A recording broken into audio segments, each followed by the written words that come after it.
If you want to find me in Los Angeles, you need to look where the music is being played. I go out once or twice a week and get on stage somewhere. I have my own stuff, but I often choose to play old soul songs. One time I was asked if I was concerned about cultural appropriation.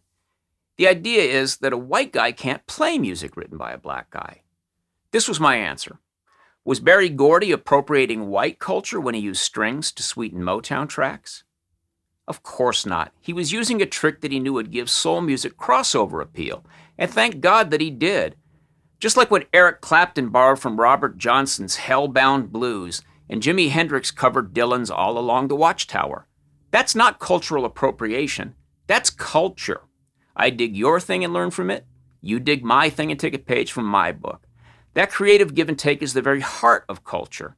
In this case, American culture.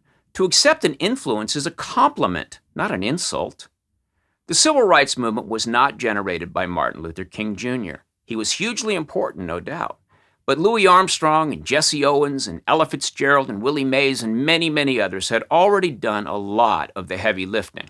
Nobody with a brain could deny the brilliance of a huge number of black Americans. But shortly after the triumphs of the early 60s, left-wing activists got involved and they weaponized every area of American culture that happened to be dominated by blacks. And what had been a joyous outpouring of creativity began the slide that continues to this day.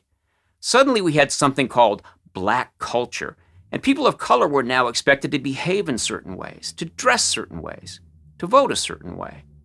In the stated attempt to honor black Americans, the activists actually undercut the whole idea of Dr. King's movement, which was to make race entirely insignificant. Before long, we had complex rules about how white people were allowed to interact with black people, and black people, rather than being encouraged to give no further thought to color, were encouraged to see everything through that lens. And what should have been a decades-long sigh of relief for us all became a minefield of resentments and entitlement thinking. Teachers became so confused about teaching black children that inner-city dialects were now seen as cultural expressions, where once the plan had been for all kids to speak English properly.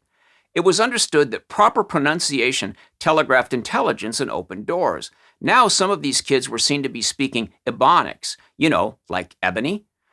And so they were allowed to carry their street dialects into adulthood, where they would then be handicapped by them.